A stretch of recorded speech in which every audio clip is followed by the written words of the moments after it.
नमस्कार साथियों, आप सभी का पुनः स्वागत करता हूं।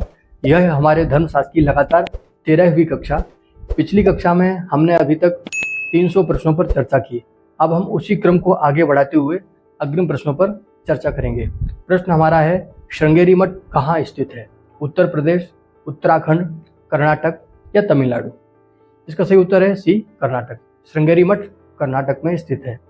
अगला प्रश्न है, कुबेर के हाथी का क्या नाम था?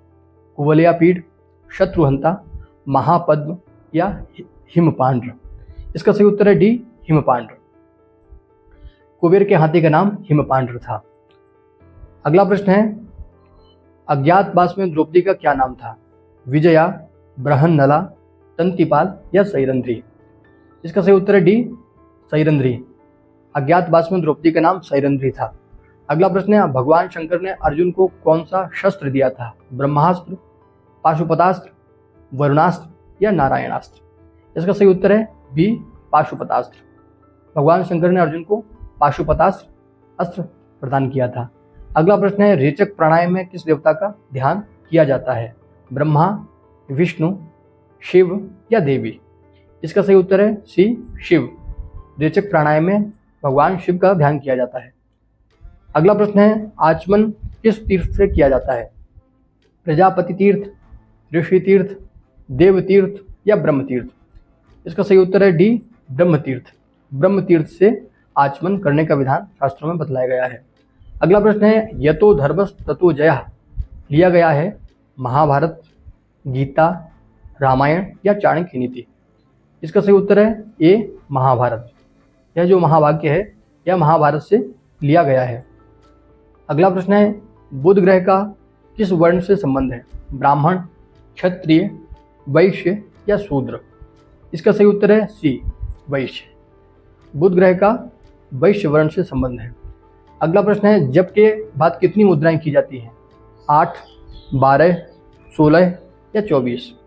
इसका सही उत्तर है ए, 8। जप के पश्चात 8 मुद्राओं का विधान बतलाया गया है शास्त्रों में। अगला प्रश्न है, प्रसिद्ध शक्तिपीठ उज्जैन में स्थित है? विशालाक्षी, विंध्यवासिनी, मंगल चंद्रिका या हरसिद्धि? इसका सही उत्तर है डी, हरसिद्धि। उज्जैन में हरसिद्धि शक्तिपीठ स्थित है। अगला प्रश्न है, अन्नम न निंद्यात् वाक्य लिया गया है तैत्तिरीयोपनिषद, केनोपनिषद, मुंडकोपनिषद या ईशावास्योपनिषद? इसका सही उत्तर है ए, तैत्तिरीयोपनिषद। तैत्तिरीयोपनिषद से यह महावाक्य लिया गया है।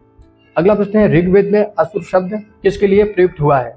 राक्षस, यक्ष, गंधर्व या देवता? इसका सही उत्तर है डी, देवता। यह देवताओं के लिए शब्द प्रयुक्त हुआ है। श्रौत सूत्रों का वर्ण्य विषय है वैदिक यज्ञ, योग, साधना या शिल्पकला? इसका सही उत्तर है ए, वैदिक यज्ञ। श्रौत सूत्रों में वैदिक यज्ञ का वर्णन है। अगला प्रश्न है, जैन धर्म में कुल कितने तीर्थंकर हैं? 12, 14, 16 या 24? इसका सही उत्तर है डी, 24। जैन धर्म में 24 तीर्थंकरों का वर्णन मिलता है। प्रश्न यह भी बन सकता है कि प्रथम तीर्थंकर कौन है? वह है ऋषभदेव। या प्रश्न यह भी बन सकता है कि अंतिम तीर्थंकर कौन है? वह है महावीर स्वामी। अगला प्रश्न है, प्रसिद्ध करणी माता का मंदिर है पंजाब, हिमाचल, राजस्थान या जम्मू कश्मीर? इसका सही उत्तर है सी, राजस्थान। करणी माता का मंदिर राजस्थान में स्थित है, वो बीकानेर शहर के ठीक निकट ही। अगला प्रश्न है, दर्श पौर्णमास का संबंध किस वेद से है? ऋग्वेद, यजुर्वेद, सामवेद या अथर्ववेद? इसका सही उत्तर है बी, यजुर्वेद। अगला प्रश्न है, पुत्र कामेष्टि यज्ञ के लिए किसे जाना जाता है? जनक, परीक्षित, दशरथ या गौतम? इसका सही उत्तर है सी, दशरथ। दशरथ को पुत्र कामेष्टि यज्ञ के लिए जाना जाता है। अगला प्रश्न है, दुर्गा सप्तशती में रक्त बीज वध किस अध्याय में वर्णित है? षष्ठ अध्याय, सप्तम अध्याय, पंचम अध्याय या अष्टम अध्याय? इसका सही उत्तर है डी, अष्टम अध्याय। अगला प्रश्न है, वेदों में नेत्रों से उत्पत्ति किसकी मानी जाती है? ब्राह्मण, सूर्य, चंद्र या ऋषि? इसका सही उत्तर है बी, सूर्य। चंद्रमा मनसो जातश्च चक्षुः सूर्यो अजायत, अर्थात सूर्य की उत्पत्ति हुई है। यज्ञ कुंड में नैऋत्य कोण में किस देवता का पूजन किया जाता है? क्षेत्रपाल, ब्रह्मा, विष्णु या वास्तु? इसका सही उत्तर है डी वास्तु। अगला प्रश्न है, उपेंद्र का विष्णु के किस अवतार से संबंध है? बलराम, परशुराम, वामन या कृष्ण? इसका सही उत्तर है वामन। उपेंद्र का अर्थ है इंद्र का छोटा भाई। अगला प्रश्न है, अग्नि का बीज मंत्र है लम, वम, हम या रम? इसका सही उत्तर है डी रम। रम वह्न्यात्मकम, लम पृथिव्यात्मकम, वम अमृतात्मकम, हम आकाशात्मकम। अगला प्रश्न है, इनमें से किसकी प्राण प्रतिष्ठा नहीं होती? गणेश, दुर्गा, शालिग्राम या विष्णु? इसका सही उत्तर है सी शालिग्राम। अगला प्रश्न है, किस देवता पर अक्षत चढ़ाने का विधान नहीं है? ब्रह्मा, विष्णु, शिव या पितर? इसका सही उत्तर है बी विष्णु।